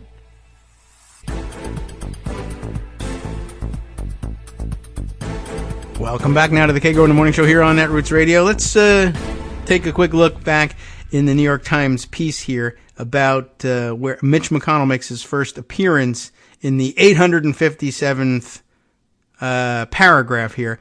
Apparently, some of our, I guess we'll read the lead in here. Republicans, even those who have been staunch advocates for arming Ukraine, blamed Democrats for refusing to bow to their demands for major immigration policy changes as the price for securing more assistance to Kyiv. I guess this will help us make sense of Mitch McConnell's flip-flop on this. Apparently, some of our colleagues would rather let Russia trample a sovereign nation in Europe than do what it takes to enforce America's own sovereign borders. Senator Mitch McConnell, the minority leader, said on the Senate floor, they're convinced open borders are worth jeopardizing security around the world. He has to do some major flip-flopping in order to land on that one. So now we know exactly how he would do it. I mean, he's been a big advocate of funding Ukraine and tried to get the Republicans not to couple the two issues because he knew where it would lead, but then I guess it did lead there because they didn't listen to him, and he had to come up with an excuse as to why he wouldn't part with his Republican colleagues over his supposed principles. The answer being, I don't have those principles, but that's a bad speech. So instead he flipped and adopted their principles, and, it's pretty thin cover, but there it is. He did offer it. Okay. I think that's actually probably all that I really need to mine out of that article, although there were, I did see Brian Schatz's name come up in the next paragraph, and he's usually good for a quote or two. Let's see what he had to say. Democrats rejected that charge, that stupid paper-thin excuse that McConnell put together, pointing to more than $20 billion in the spending bill devoted to border security measures, like hiring patrol and asylum officers and beefing up fentanyl screenings, although they seem to be pretty robust at this point. They accused Republican lawmakers of manufacturing a false crisis by leveraging Ukraine's fate to promote a restrictive border agenda that would never pass the Democratic-led Senate. You can't say, I'm for Ukraine, but only if I get this wholly unrelated policy enacted, said Senator Brian Schatz. That's correct, of course. You can't be for stopping Putin from taking over a country by force and then vote against providing Ukraine the resources to do just that. Well, it wasn't like a spectacular or a splashy quote, but it was on point. It said the right thing. Okay, let's see. A couple of other things to check in on here. More notes from Greg. I guess the latest here being from Jay Rosen on Twitter, saying an item in today's Reliable Sources newsletter is what he's saying. Let's open up the tweet and take a look. Just an item in today's Reliable Sources newsletter. Senator J.D. Vance has asked Attorney General Merrick Garland if his department will, quote, open an investigation. Into what? Into the Washington Post columnist. I'm not reading it. He just works at the Washington Post column. He wants an investigation of Robert Kagan for authoring a piece warning that a Trump dictatorship is increasingly inevitable. That's unusual, I guess. And Jay, sort of tongue-in-cheek there. Oh, just an item in today's Reliable Sources newsletter. Why? Well, the answer is because J.D. Vance said a thing. I mean, one of the problems here, of course, is that what J.D. Vance is asking for essentially ought to be taken as confirmation of Robert Kagan's article, which I can't read to you today, but nonetheless, you were instructed to read, I think, like last weekend. It was long. It's a good one. Everyone's talking about it, and we've referred to it we've incorporated it by reference in reading other people's work. But I can't read that to you today because of the strike. But, and the investigation can't open today either. It's Greg notes. But how ironic, of course, that J.D. Vance, this is the way J.D. Vance operates. He doesn't, or pretends not to see the obvious idiocy of saying, what? You say that Trump dictatorship is increasingly inevitable? I reject that conclusion, and I want to know whether we're investigating you for saying that, which would, of course, be part and parcel of a Trump dictatorship. And exactly, obviously, it's evidence that J.D. Vance would support such a dictatorship. He's supporting it now when there isn't even a dictatorship in place. I'm just getting ready. Will Merrick Garland be opening an investigation into a Washington Post opinion columnist saying that he thinks Trump wants to be a dictator? No, because we don't do that in this country because we're not a dictatorship. Unless, of course, Donald Trump turns us into one, at which point, sure, we'll investigate that. Okay, I doubt it very much. But at any rate, that's where we are. An important note from Jay Rosen on that front. Speaking of important notes that Greg is still passing me, we have this interesting addition from MSNBC, I think. Although this is just credited to NBC News, but though I think, why did I say MSNBC is no real reason, just NBC. We usually get MSNBC stuff, but regular NBC News reports that with George Santos now out of Congress and New York's 3rd District unrepresented, it's time for people to start jockeying for position to run for that open seat. And we've got a candidate out front here saying, I'll step into the breach. It is Philip Sean Grillo of Queens. And he says he can fill this void. I don't know whether he's running as a Republican. I presume so, but I'm not sure. Why do I presume so? Well, because Grillo is a January 6th convict. So New York 3rd, ready to jump from frying pan to fire in the Republican side of the ledger. I guess we're going to replace wackadoodle serial fabulist George Santos with convicted insurrectionist felon Philip Sean Grillo. Now, that doesn't mean that they're actually going to do that. He may be a total joke even among Republican primary candidates, and it may very well be the case in New York 3rd that they are uninterested in electing another Republican at this moment, but you never know. So there you have it. Do I care about the details? Not really, but just to let you know what kind of guy he is. Let's see. Found guilty Tuesday, bad timing for him, really, of the felony charge of obstruction of an official proceeding, along with a series of misdemeanors like entering restricted grounds and disorderly conduct in the Capitol building. Grillo is 49 years of age, and he entered and exited the Capitol on January 6th multiple times, at least once through a broken window. So very little reason to believe that he thought he was invited in. And, of course, Grillo was interviewed on camera about why he was there. I don't know whose camera, but he said, "I'm here to stop the steal." According to the Justice Department, it's our effing house. During the riot, Grillo recorded videos of himself in the Capitol. "We effing did it. You understand? We stormed the Capitol." That's really gonna make a problem for you on trial, and that's why he's convicted. He was arrested on February 23rd, 2021, one of the first people identified and rounded up. So there you go. And now, of course, not alone in running for Congress. There were a lot of January 6th suspects, and I guess some convicts, actually, who have run, taking their cue from Donald Trump, figuring if I can get elected, I can either get myself a pardon or pressure the Department of Justice into not investigating me anymore, or whatever their plans were. All right, just sort of par for the course among Republicans. And Greg adds that Justice Department noted that during his trial, Grillo testified that he had, quote, "no idea that Congress convened inside the Capitol." What a great fit for running for Congress now. He may think they meet in Queens and that it's something he can do as a side hustle. I don't know.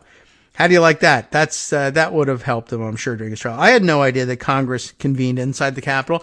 Okay, can you explain this video of you that you made yourself entering the building through a broken window and saying, "We effing did it. We're here to stop the steal, and we did it. We're gonna go in there, and it's our effing house." And why is it your house? It's the house because Congress meets there. And we're here to stop the steal. Why are you there to stop the steal when the steal is clearly going on elsewhere where Congress meets? This was not likely to work for him, but he's probably not the dumbest person even if he were to win, he wouldn't be the dumbest person in Congress. He's definitely not the dumbest person in Congress now because he's not in Congress, and he may be too dumb to get there from New York, but I don't know. Maybe he could move and run somewhere else. Although New York's 3rd District has been pretty happy to elect people that... He's not dumb, George Santos.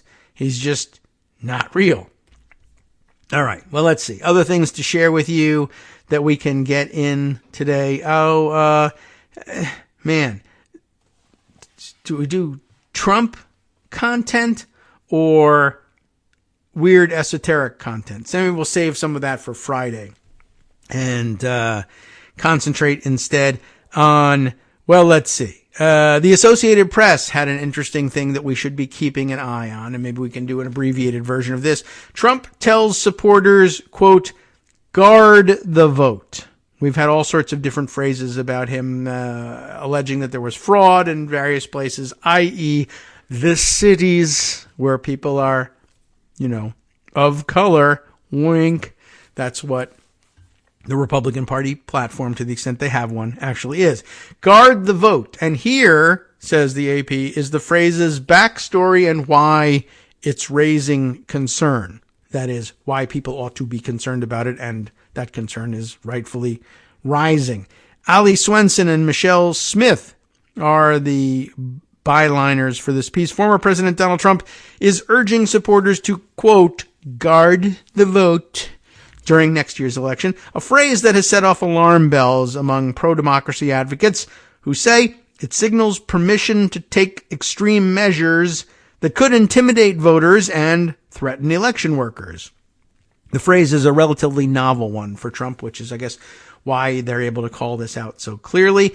Though activists in the far-right movement have been setting the groundwork for it to be deployed more widely, former National Security Advisor and noted international spy Michael Flynn has spent months repeating the phrase in posts, speeches, and interviews, and Victor Mellor, about whom we know nothing.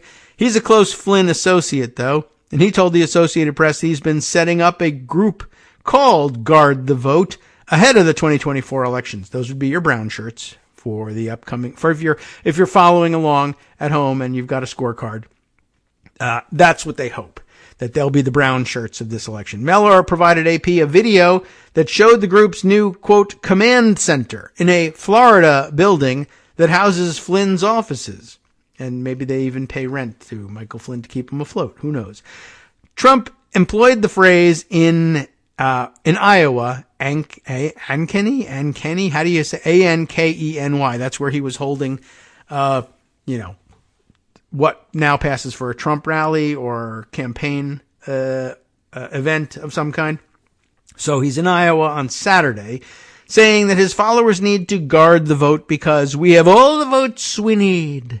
He encouraged his supporters to go into cities, including Detroit, Philadelphia, and Atlanta. Wink. To, quote, watch those votes when they come in. In other words, he's saying, just as he said about 2020, we won. We had more votes. The votes that Joe Biden says he got are actually fakes. And we need to guard the vote. We have all the votes we need. The people who support us are the only real people voting. Everybody else's votes need to be guarded against, i.e., they're fake, and you're justified in doing whatever it takes to make sure that those ballots don't get into those processing centers and get read. And if anybody wants to bring those votes in, or anyone wants to count them, well, they're enemies of the state and you should kill them. Okay, that's called guarding the vote. Experts in political messaging say the context in which Trump uses guard the vote primes his supporters to not only expect fraud in diverse Democratic cities next year, but to intervene to ensure Trump wins. It suggests that the outcome of the election is foregone. It's been decided, says Susan Benish, founder and executive director of the Dangerous Speech Project. Presumably against dangerous speech, she is. Is it actually guarding the election against fraud, or is it guarding the election against a result in which Trump is not declared the winner? Trump campaign spokesman Stephen Slam the Prison Doors Chung said that by guard the vote, Trump meant to stop any instance of voter fraud, in areas where fraud happens. He did not elaborate, but we all know what that's all about. If he's really talking about peaceful, normal, legitimate poll watching, then he should say that, Benish said. The backstory of guard the vote is addressed next. The phrase gained popularity in 2022. When right-wing activist groups, including one in Washington state that called itself Guard the Vote, began monitoring ballot drop boxes to try to identify fraud, and of course found none. The term resurfaced earlier this year when Trump was filmed using it during a June event at his golf club in Bedminster, really striking out into the heart of America. And when Flynn began pushing the term repeatedly a few weeks later. That was going to be the name of his group, and you can raise money if you say the name over and over. It was just recently with President Trump, probably about 2.5 weeks ago. It's a very short period of time. And we talked about this idea, about guarding the vote, Flynn said in a July 6th interview with radio host Eric Metaxas. It means keeping an eye on every single aspect of the vote that we have from the moment it starts, whether it's 45 days or 30 days prior to the vote, all the way through the counting.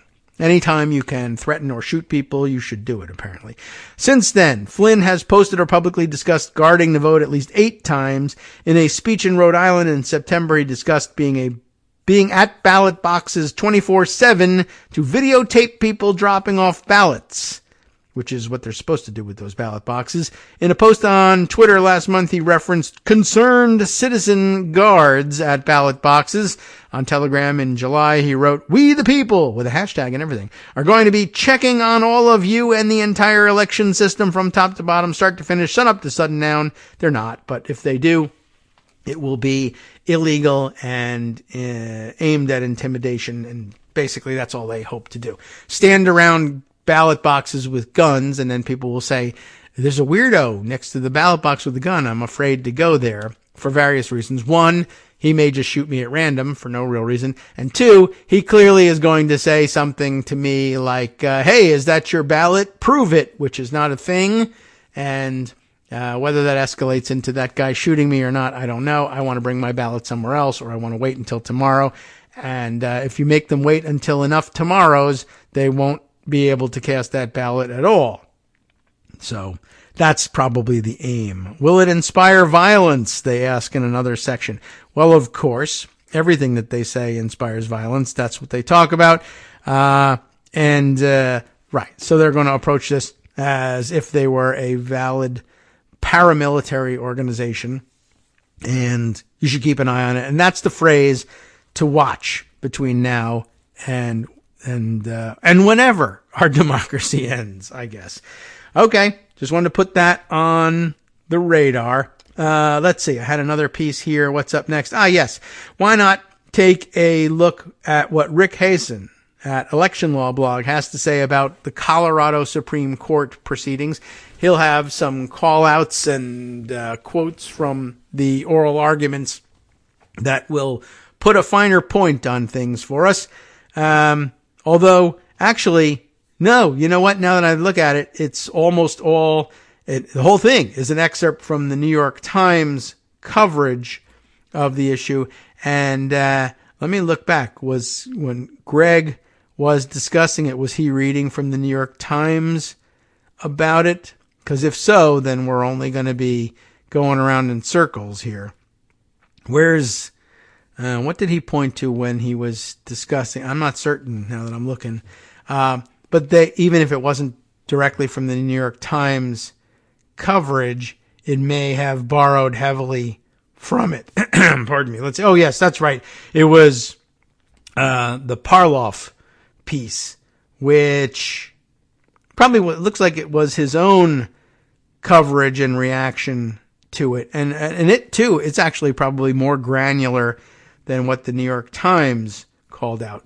But by way of, maybe we should check on what excerpt from the Times coverage Rick Hazen, whose name we call fairly frequently as an election law expert on the show, what he's calling out from the Times coverage of it. In the Times piece he's referring to here, Colorado Supreme Court takes up Trump's eligibility to be president, just letting us know that that was the case.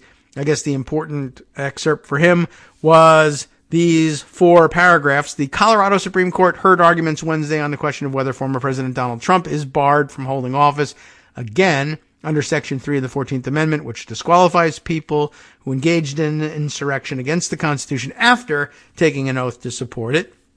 And by the way, it doesn't say that any particular form of the oath is necessary, just that it include a guarantee to support the Constitution, which is included in the presidential oath. Several of the 7 justices appeared skeptical of arguments made by a lawyer for Mr. Trump. I think we did hear this part, including the core one that a district court judge relied on in a ruling last month ordering Trump to be included in the primary ballot, that Section 3 did not apply to the presidency. The Colorado Supreme Court is hearing an appeal of that ruling as part of a lawsuit brought by Republican and independent voters in the state who, in seeking to keep Trump off the ballot, Republican voters seeking to keep him off the ballot, have contended the opposite. Right, okay, it's pretty much the same thing. How is that not absurd? Justice Gabriel asks of the notion that lawmakers who wrote Section 3 in the wake of the Civil War had intended to disqualify insurrectionists from every office except the nation's highest. Yeah, okay. So, I guess what it means is that Rick Hazen found that to be the most important moment as well.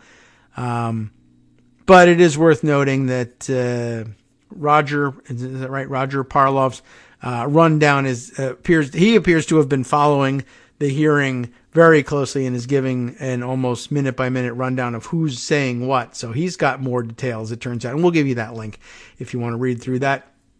I'll take a look at it and see whether it's something we want to spend some time on tomorrow. Let's see. Just by way of incremental update, CNN reporting pro-Trump attorney, that's Chesborough, who helped orchestrate fake electors plot, is cooperating in Nevada's criminal probe. That is I guess that's just an additional note to what Greg had told us before. 1, that they are in fact moving ahead with that probe. And 2, I think we knew from prior discussion that Chesborough would be likely a witness in that. But he is, in fact, cooperating, and that work is underway. Let's see what else I have here. Oh, yes. Why not end with this? This is a good way to bring a close to today's coverage of whatever we're able to grab out of the newspapers today. CNN also with this one, an exclusive. House Ethics Committee requests interview with witness in Gates probe. How do you like that? That's still alive, and getting rid of Kevin McCarthy didn't change it. Paula Reed and Annie Grayer are the reporters on the byline for this for CNN. The Republican-led House Ethics Committee has reached out to at least one witness as part of its investigation into GOP Representative Matt Gaetz to schedule an interview in the coming weeks, the latest sign that the once dormant probe remains open. One formal request went out last week, the day before the House voted to expel former Representative George Santos over ethics violations, according to a source familiar with the investigation. They're not necessarily related, but certainly hinting, well, they're in an expulsion sort of mood, so maybe that's of interest. In the emailed request, a copy of which was obtained by CNN, investigators write that the chairman and ranking member have authorized staff to conduct an interview with the witness. The formal interview request, which has not previously been reported, is the first sign of activity in the Ethics Committee Gates probe since investigators made contact with witnesses in July. This has been slow in coming here. It also suggests that on the heels of Santos's expulsion, the panel is turning its attention to Gaetz, who argued on the House floor that expelling Santos without a conviction would be an incredible violation of precedent that would do grave damage to Congress. Why aren't they an independent federal legislature and can act without the courts? Well, anyway, they can. It is their prerogative to decide who meets the qualifications to continue to serve in the House. If they do so by a 2/3 vote, they can do whatever the hell they want. The Justice Department in February informed Gaetz's lawyers it would not bring criminal charges against the Florida Republican after a years-long federal sex trafficking investigation. Gaetz has repeatedly denied any wrongdoing, of course, including ever having sex with a minor or paying for sex. But, take that for what it's worth. He said it. The Ethics Committee, which at the time was controlled by Democrats, originally opened its Gaetz investigation in 2021, publicly announcing that it was examining a range of allegations, including that Gaetz violated sex trafficking laws, shared inappropriate images or videos on the House floor, used illicit drugs, converted campaign funds to personal use, and accepted a bribe, among other claims. All sounds pretty serious, but it sort of sounds like, oh, come on, that's like almost clownish behavior. But in the wake of the Santos thing, isn't anything really possible at this point? CNN reported in July that the focus of the committee's recent questions in the probe concerned possible lobbying violations. That's less exciting than some of the others. This, according to a source who was contacted at the time. Committee investigators have yet to reach out to several key witnesses at the center of the federal sex trafficking probe, and maybe they're just not doing that, including the woman who was just 17 years old when she allegedly had sex with Gaetz, or an ex-girlfriend who testified before the grand jury and was considered a key witness for the government. They haven't talked to her either or reached out to her lately. According to two sources familiar with the investigation, investigators for the panel have also not requested to interview Gaetz's longtime friend and convicted fraudster Joel Greenberg, who cooperated extensively in the Justice Department's sex trafficking probe into Gaetz, according to one of the sources familiar with the investigation. Greenberg is currently serving an 11-year sentence after pleading guilty to 6 charges, including that sex trafficking one, and fraud. Federal prosecutors in this case had said that Greenberg had been cooperative with investigators as outlined in his plea agreement. He only got 11 years for it, so that's the reward, but it hasn't netted them Gaetz at this point. Gaetz, who led the charge to oust former House Speaker Kevin McCarthy, has privately blamed McCarthy for the Ethics Committee restarting its probe under McCarthy's watch, but the former speaker has repeatedly denounced those accusations and has argued that Gaetz's efforts to oust him stem from his concerns over the ethics probe. He denounced those accusations, the accusations that he was restarting the probe, but he also argued that Gaetz's efforts to throw him out stem from concerns from it, so I don't know. Maybe he's just saying they're unfounded. I wasn't actually restarting it, but it's happening here. I don't believe them to be conservatives, McCarthy has said of the 8 Republicans who voted to oust him. It's driven by Gates, and it was all based upon ethics complaints that happened in the last Congress. He would throw his country away to try to protect himself for what would come out as the truth. You know what? You can't tell what the hell McCarthy is saying here, but, we always knew that he was a big dummy, and basically word salad, hoping that nobody will blame him for anything, even though he's not in office as the speaker anymore anyway, so it doesn't matter. In contrast to the strained relationship between Gates and McCarthy, the Florida congressman appears to be giving House Speaker Mike Johnson the benefit of the doubt. I trust Mike Johnson, and I know Mike Johnson wants to achieve the goals I want to achieve, Gates said shortly after Johnson was elected as Speaker. And I guess it looks to me like the between-the-lines reading of this is the reason he says, or is willing to say, that he trusts Johnson is that Johnson's ethics committee is investigating Gates, yes, but for some sort of lobbying violation and not the sex trafficking. And maybe that's part of the deal.